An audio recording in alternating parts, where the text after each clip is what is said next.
Okay, but let's start. So I told you I would do an overarching theme this week, so it's really not that complicated. Even if you don't have it, it's fine. So I want to bring together a lot of the ideas maybe I've mentioned here and there. You could, if you want, you could do stop first in the back. You'll be fine. Yeah. So I think that one of the themes that emerges from Shema, and I think it makes a lot of sense, but I want to prove it to you, is that since Shema is about how do you develop love of God / how do you express love of God, so I think the simplest answer would be what we call in Hebrew tamidut, right? Tamid. Now, what does tamid mean? What does tamid mean? What? It means continuous, but there's two different ways it means continuous. Either consistent or constant. But sometimes tamid means consistent, sometimes it means constant, right? Chazaka, yes, I know. Right, I brought it up in Chazaka also. But I think that what you'll notice is that the mitzvot that are described in Shema, across the prakim, emphasize both of these elements. And again, I think the reason is very simple. Because if you want to develop love of God, or if you want to express it, the best way to develop an emotion, an experience, an attitude is by constant or consistent reinforcement. And the best way to express that type of attitude is through consistent and constant reinforcement. Now, where in halacha do you see the notion that tamid can either mean consistent or constant? There's a halachic place where this comes up. What? By the karban tamid, and more specifically, where is there a machloket about it? Because by karban tamid, it definitely means consistent, not constant. But there's one place in Shas where there's a machlokas about whether it's constant or consistent, and that is, we did it last year, lechem apanim, right? Where the Gemara number 2 says, "Machnisim omdim b'tzafon v'neim l'darm ha'matzin omdim b'darm v'neim b'tzafon elu moshchen elu manichin v'tvacho shel zeh keneged tvacho shel zeh shenemar lefanai tamid." The Tanakama says, how do you get the bread on the table tamid? One group stands there waiting for the other group to leave, and then as one group pulls away the bread, you put it on. Rabbi Yossi Omer afilu elu notun ve'elu manichin af hi hayta tamid. Rabbi Yossi says, no, even if one takes and the other puts, that's fine. Now, why is that at all relevant to Shema? Why is that relevant to Shema? You tell me before you look. See how much you remember from last year. Your putter, right? How much you remember from last year? Is that the Gemara takes this as the source for what? What does it mean of learning Torah all the time?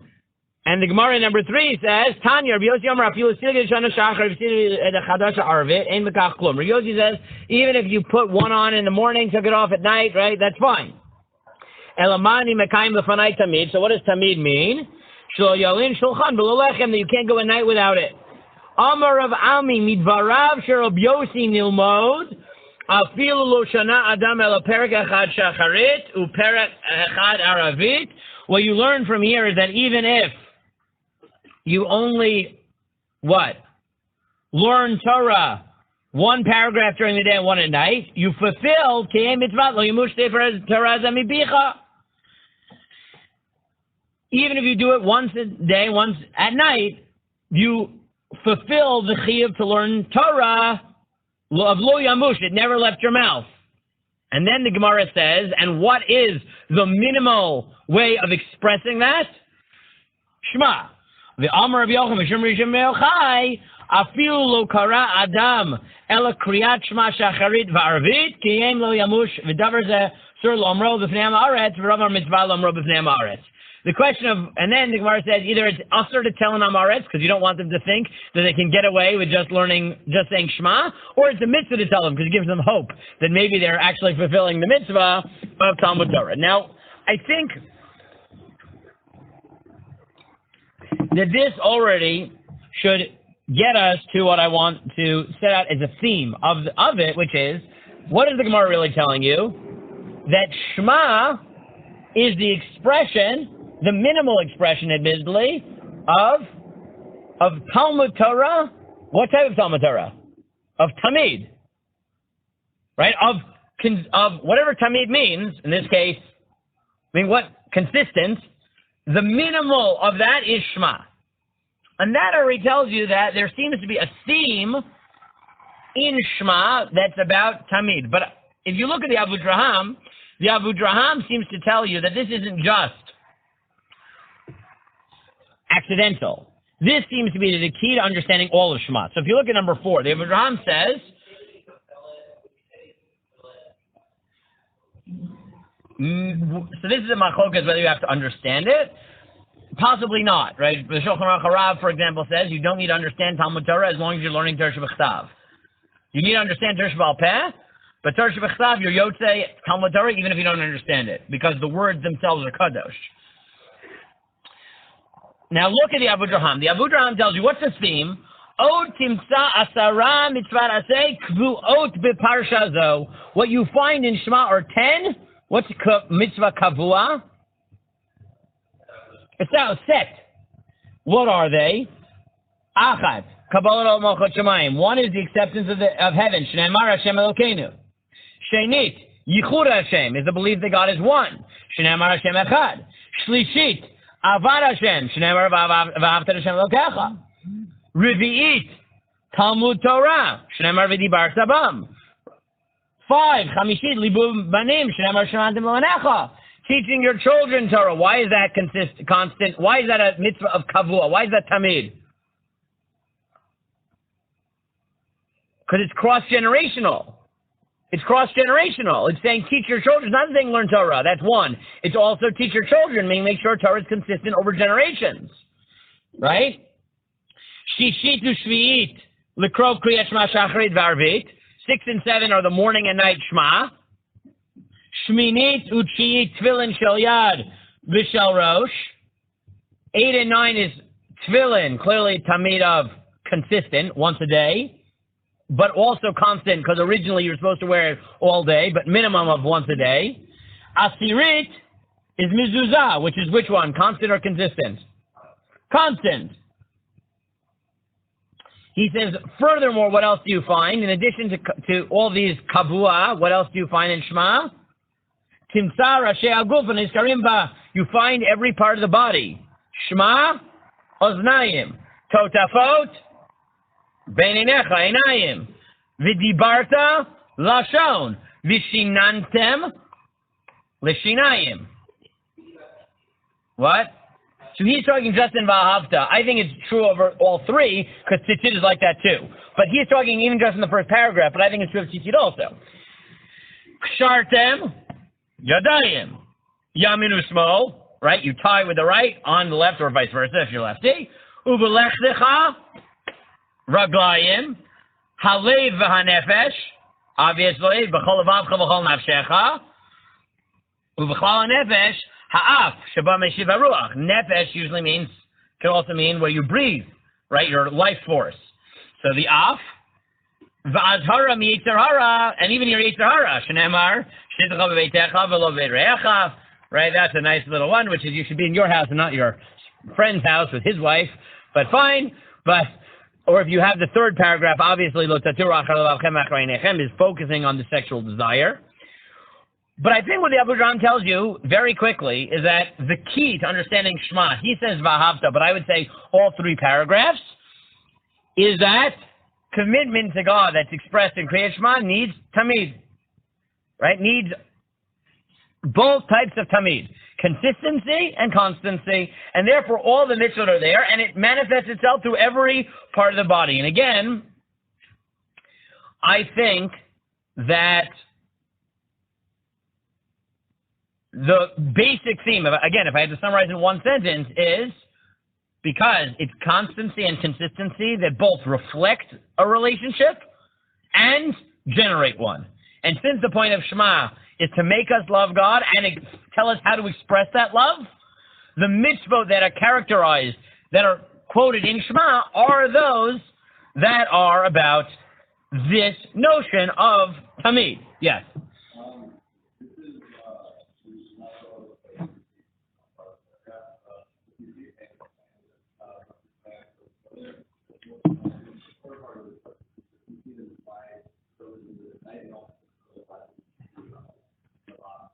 Good, right? So obviously different ones here have different expressions, because some of them are constant really, and some of them are consistent but not always, but most of the time, unless in the case of tefillin, they're replaced by another oath, right? Meaning the way Chazal understand it is you need to have an oath always, either tefillin or Shabbat. Yes, Gavi said the same thing, exactly. Gavi said the same thing, right? Is it consistent or constant? What do you need for chazaka? Yes, it's the exact same. I mean, not the exact same, but yes, basically the same principle.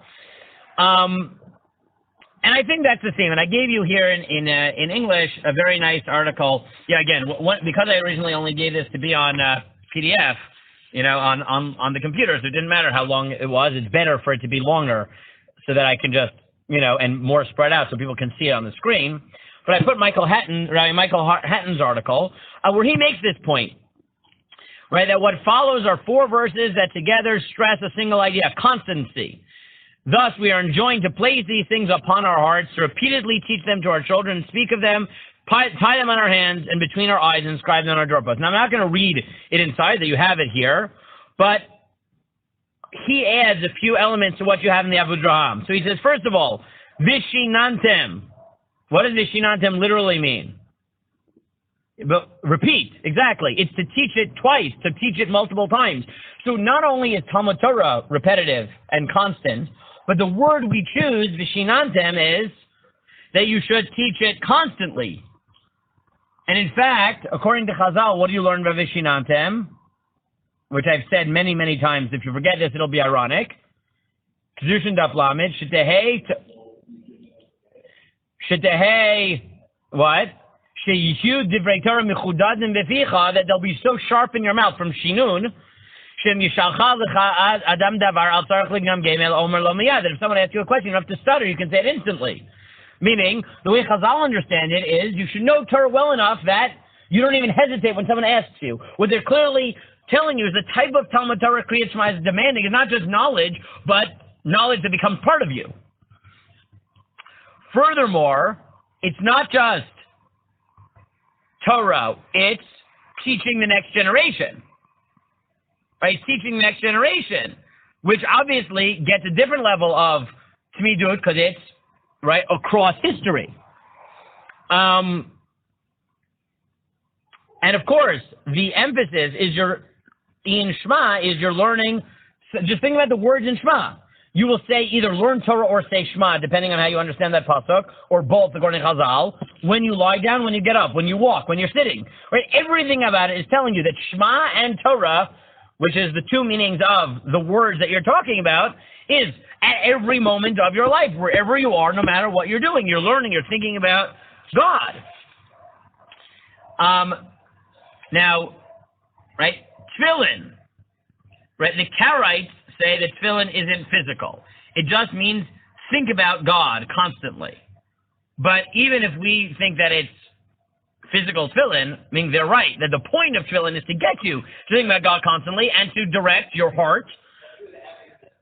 Correct, but tefillin especially, where you put it on your head, on your arm, facing your heart, right, is clearly in a different level trying to tell you that constantly you direct your thoughts, your emotions, and your actions to God. Mezuzah, I don't even have to tell you, right? Mezuzah is literally on your house all the time. And remember, the way Chazal understand it, think about what the Rambam says, right? The Rambam says, what's the purpose of tefillin? So that whenever you go into your house or you come out, you think about God. And what does he say? And if you wear your tefillin and you wear your tzitzis and you have a mezuzah on your door, b'chazaka that you'll never sin. Why? Because if you're constantly thinking about God, you're wrapped in godliness, and your house is wrapped in godliness, you won't sin. Meaning, the mitzvah that are highlighted in Shema are these ones that are supposed to be constant reminders, because that makes sense. Again, that both generates love and expresses love of God. That makes sense. And again, it's most pronounced in the first paragraph, but I think it secondarily expresses itself in the second paragraph, which obviously overlaps with the first in many ways, but also synthesis is like that. And even the other mitzvot in the third paragraph of Lo tasuru achar levavchem v'acharei einechem, don't think about avodah zarah, don't think about arayot. Right? Every mitzvah that's in Shema is really of this type. And obviously, thinking that God is one, thinking that loving God, all of this is that. Now, I think that it gives us a explanation of the following phenomenon picked up by Rav Schwab, and that is the following. He notes that the mitzvot mentioned in Shema are the ones that Chachamim considered absolutely vital to the very existence of our individual and national life. And I think that makes sense, right? The mitzvot that are most constant and consistent are the ones that are most essential to our life. And how does he prove it? I mentioned this to Yosef last week, but now let me prove it. How does he prove it? Because every mitzvah in Shema, basically, in the first paragraph at least, has a story in the Gemara about someone who risked their lives for it, whether or not it's Yaharg Val Yavor. And I think this is a fascinating insight. Because at the end of the day, we already talked about how Chazal derived from the first pasuk the big three. Right? Avodah Zarah, even afil hu notel nafshecha, even if he takes your life.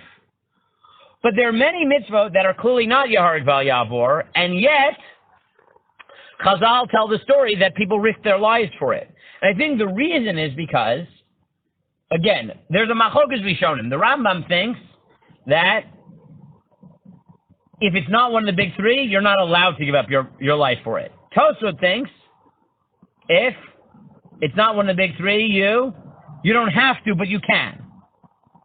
Okay? But even the Rambam might agree, as the Nemukei Yosef argues, that if it creates a particular Kiddush Hashem, because you're the Gadol Hador or something, you might be allowed to. And even if you don't think the Nemukei Yosef is right, within the Rambam, even the Rambam will agree that if it's a time of persecution, so the Gemara tells you, that then you do give up your life even for a mitzvah kala. So however you're about to understand the Gemara is going to look at, you have to keep that in the back of your mind. But the fact remains that the Gemara tells you about pretty much every mitzvah in Shema that people were willing to risk their lives for it. So,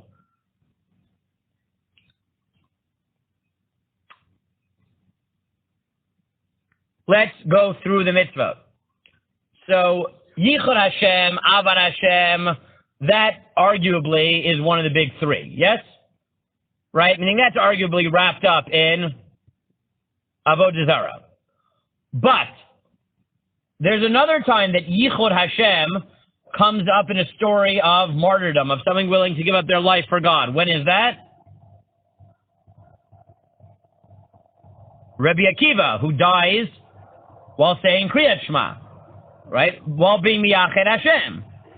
And remind me again, we did this story already, so we don't have to read it inside, but remind me, why did Rabbi Akiva end up being killed? What was his crime? He taught Torah in public. And what was the mashal he gave? Why did he teach Torah even though it risked his life? It's like the mashal of the fish. That they were scared because they were being chased by the fishermen, so the fox invited them to live on land, and they said, look, if we go on land, we'll definitely die. So I might be scared, but I'm willing to risk it because that's certain death. Which means that the Torah is telling you that Rabbi Akiva was willing to give up his life for Talmud Torah. Again, according to Tosfot, you would just say you're allowed to give up your life for any mitzvah. According to Rambam, it was Shad Shmad. It was a time when they were trying to wipe out Judaism. But however you think you have to justify it halachically, the fact remains that the Gemara tells you a story in which Rabbi Akiva was willing to give up his life to teach Torah. What about tefillin? Yosef? Rabbi Elisha Bal Kanafayim, and number 9. The Shabbos Mentet, the Gemara says, why do they call him Rabbi Elisha ben Bal Kanafayim? So, Avamai Karele Bal Kanafayim, Shapam Achad Gozer Malchut Romi Arisha Shmat al Yisrael. The Romans once said that nobody is allowed to wear tefillin. They would crush the skull or pierce the skull of anyone who wore tefillin. So Elisha went out into the shuk. Someone saw him wearing tefillin and he chased him. The king so he took off his tefillin and put it in his hands. He said, what is it in your hands? Kanfeyona. It is wings of a bird, of a dove. He opened his hand and it had turned magically. It's like the first magic trick. It's not a rabbit, but it's a dove. Or it's a bird. He took the bird out of his hat. And now, what you see in this story is that Elisha Bal Kanafayim was willing to risk his life for tefillin. Good. What about mezuzah? We've gotten Torah, we've gotten tefillin, we've gotten Yichud Hashem. What about mezuzah? Thank you. Very good. Unkelis. What story is Yosef referring to? So the Gemara says that Unkelis converted, but that put his life in danger because he was related to the emperor. So the emperor sent officers to bring him. The first one, he teaches them Torah. The second one, he teaches them Torah. Finally, the emperor says, don't talk to him, because if you talk to him, you're going to get converted. So they managed to not let him talk until he is dragged out of the door. And what does he do? He grabs the mezuzah, right? And he kisses the mezuzah. And the officers say to him, what are you doing? And he says, aha!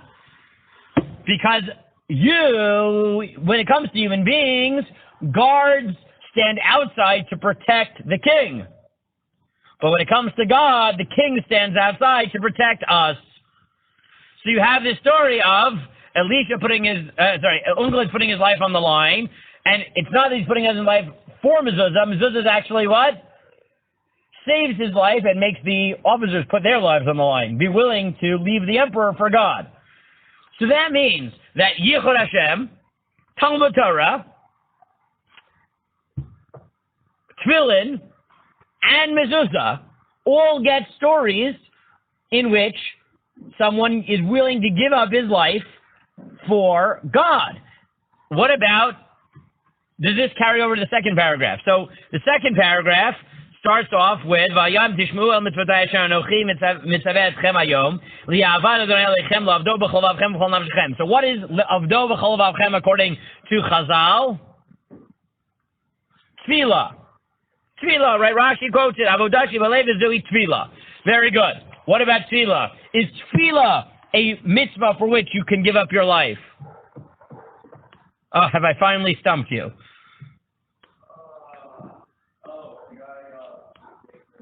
Very good. The Mishnah in Brachot tells you that ein omdim l'hitpalel al mitoch koved rosh. You have to daven when you're serious. Chasidim arishonim ayisham shachad v'ban kadei shechavnu libam lamakam afilu amelech shol b'shlomo lo yishivenu. That even if the king stops you during tefillah, you don't respond. Vafilu nachash karoch al akeva lo yafsik. And even if there's a snake on your heel, you don't stop. Now the Gemara walks it back. Right? The Gemara walks it back and says, obviously not a poisonous snake, except the Gemara tells a story in which someone does put his life on the line for tefillah. Number 13, afilu hamelech shoel b'shlomo lo yishivenu. Even if the king asked him how he's doing, he shouldn't respond. Amar of Yosef lo shanu l'malchi Yisrael l'malchi u'lam posek. So the Gemara says that's only Jewish kings, but a non-Jewish king, stop, because your life is actually in danger. Meaning the Gemara is walking it back. So you would have said, aha, this proves my thesis. Because the Gemara walks it back and says, you don't give up your life for tefillah. Except, then the Gemara says,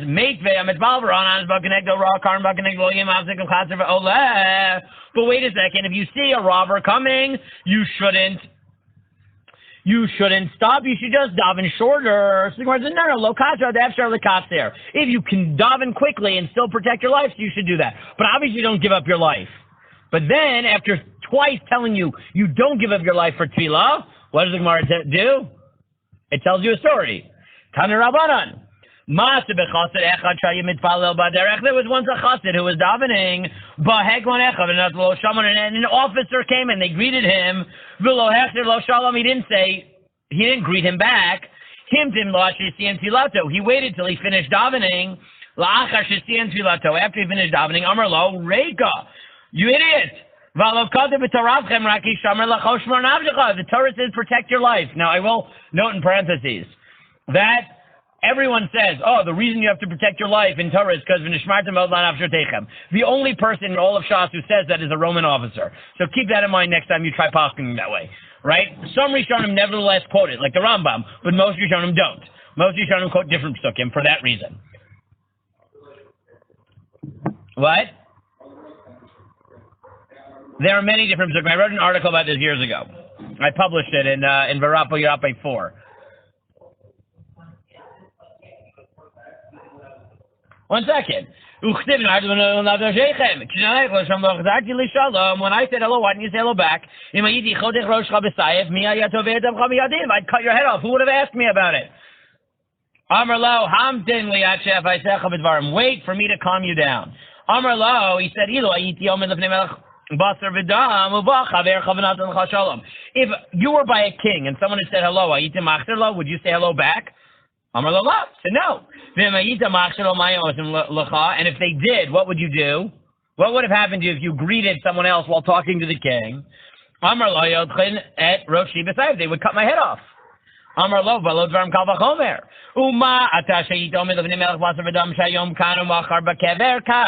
If that's true of a human king who's going to die tomorrow,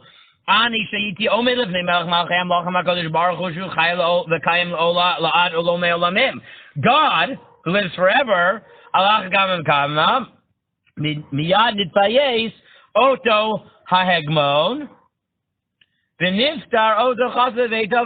so he let him go and he went.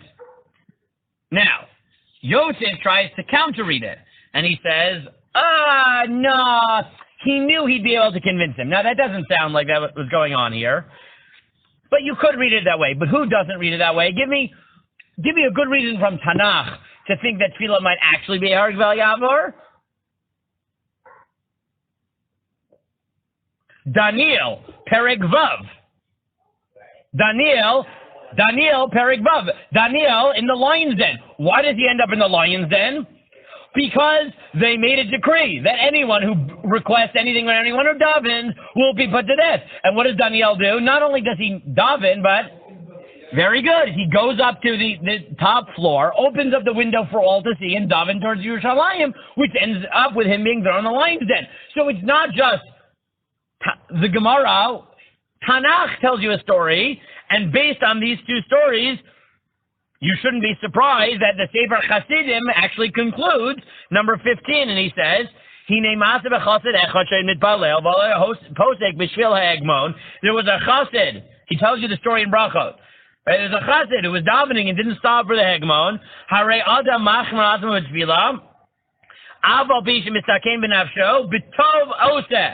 He says you're not obligated to, but you're allowed to. It's a good thing to do to give up your life for tefillah. Proof, Kamosha Asa Daniel. You know, it's a perek in Tanakh. Daniel did it.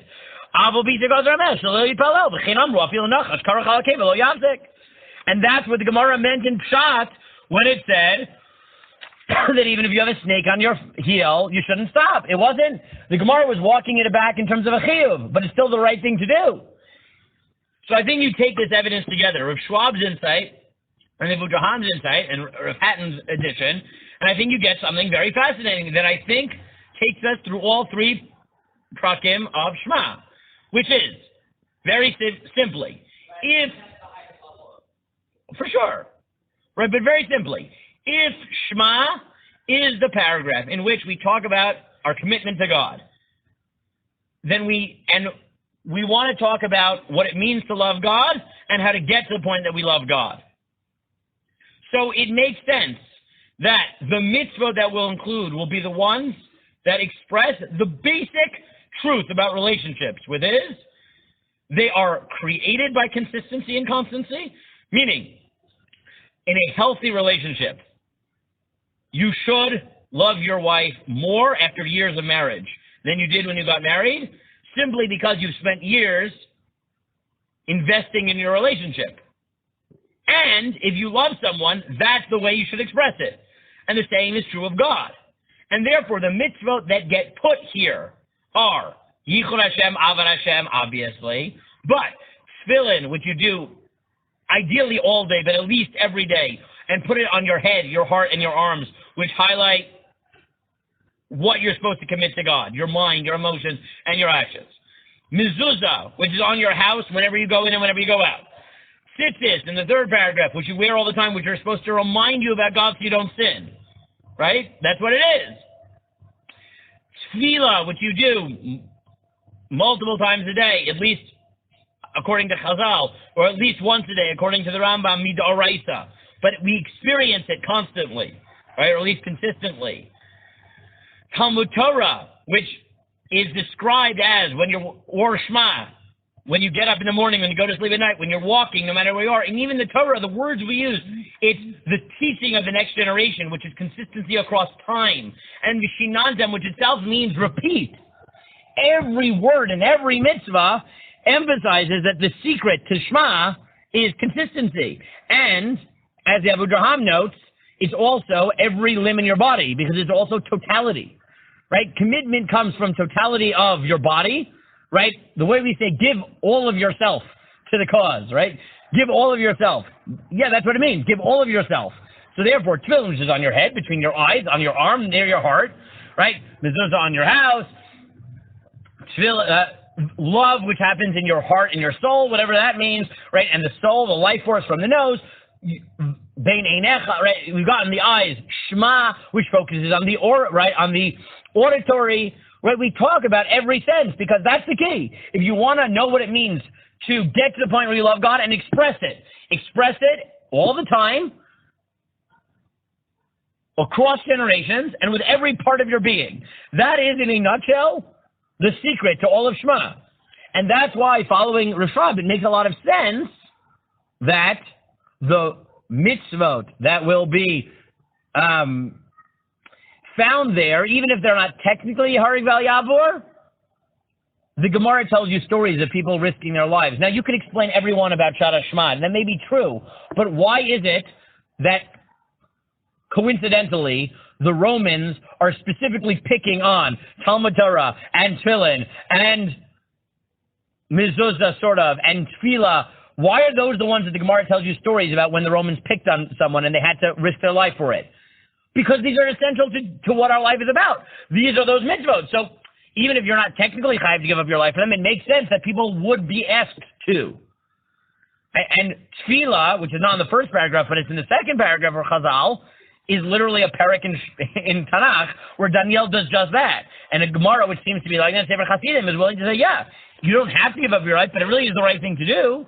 Which I'm not saying that halachically, but my point is it makes sense thematically with Shema. No, I think that's why I said I think it works both ways. It's both what brings us to love of God and what expresses it. Right? And like I said, the mashal to human relationship works. Right? In marriage, the more you put into the relationship, the more you will care about each other, and the more you care about each other, the more you put into a marriage. Right? They're self-reinforcing. The same is true with God. If you love God, you will express it through these mitzvot that happen all the time. And if you don't yet love God, but you spend all day thinking about God, and you actually do what you're supposed to with mezuzah and whatever, which is think about God and that He protects you every time you go into your house, you will end up loving God, right? It works both ways. And if you look at 16, right, this is how the Rambam describes mezuzah. Chayav adam lizayer b'mezuzah m'nishni chovat kol tamid. You have to be really careful with mezuzah, which is an obligation all the time. What does that mean? Whenever you go in and out, you hit the name of God. When you remember your love, it'll awaken you from your slumber, and your mistakes. And you'll know that nothing stands forever except for God. It will inspire you to follow the right path, right? And this is the point, Joe. It's both directions. It's, you put up the mezuzah to express your love, but if you actually focus the mezuzah, it'll bring you to love. And that's what Chazal mean when they say, anyone who has a tefillin on his head and arm, and sits it on his clothing, and a mezuzah on his door, he won't sin. Because you have so many things reminding you about God. That's the malachim that save you from sin. So that's why I said I think that the overarching theme of all of Shema, all three paragraphs, in a nutshell, could be boiled down to this. If you want to become the type of person who loves God and you want to show God that you love Him, both directions, right? And it constantly reinforces. The more you do it, the more you love God. The more you love God, the more you're going to want to do it. Pay particular attention to the mitzvot that express that quality of tamid, of totality of time and the body. Right? And that's what the Abu Draham is telling you. Shema, morning and night, when you're walking, when you're lying down, wherever you are. Talmud Torah, the same. Mezuzah, always on your house. Tzitzis, always on your body. Tefillin, ideally always on your body, but at least once a day on your head, right? If you do that all the time, and you realize that it's encompassing every part of your body, then you will come to love God, and you'll express your love in God. And I think that is the theme, right, in a nutshell, of that permeates all three paragraphs of Shema, most intensely, obviously, the first paragraph, but in terms of the overlap in the second paragraph, plus the addition of tefillah. And even in tzitzis, I think this has it, because, again, tzitzis, what is it supposed to remind you to do? To not even stray in your thoughts against God. If there is a mitzvah that expresses consistency and commitment to God, which is make sure that even in your thoughts you don't think about things that lead you astray from God, that would be it. What? That's tzitzis, according to the third paragraph, right? Where the tzitzis, and then lo taturu achar levalchem achrei einechem. So in that sense, I really do think that it goes through all of it. And, you know, I have quoted this before. Rav Amital liked to quote it as well. But if you look at the Midrash that's quoted in Yaakov about what are the most important psukim in the Torah. So Ben Zoma says Shema-Yisrael, Ben Nana says V'ahavta Recha Kamocha, and Shimon ben Pazi says Hakeves Echad Taseh B'Boker, Hakeves Echad Taseh Ben Arabayim, which Rav Amital always used to say. What does he mean? That stability and consistency are a great principle in Jewish education. That's why the Tamid, once in the morning, once at night. In the end, that's the key to the Torah. But the other pasuk there is Shema-Yisrael. Meaning, Shema, in a certain sense, shares that with the Tamid, right? The Tamid is obviously more explicit about it being about consistency, but I think with this analysis, you realize Shema does that too. Okay? So that, I think, is the theme of Shema's, the theme of what is the key to getting to that level of love of God and maintaining it. And with that, I covered a little bit of mezuzah and tefillin. I think next week, we'll talk about the difference between the second paragraph and the first paragraph and actually cover a little bit of ground. Look at that.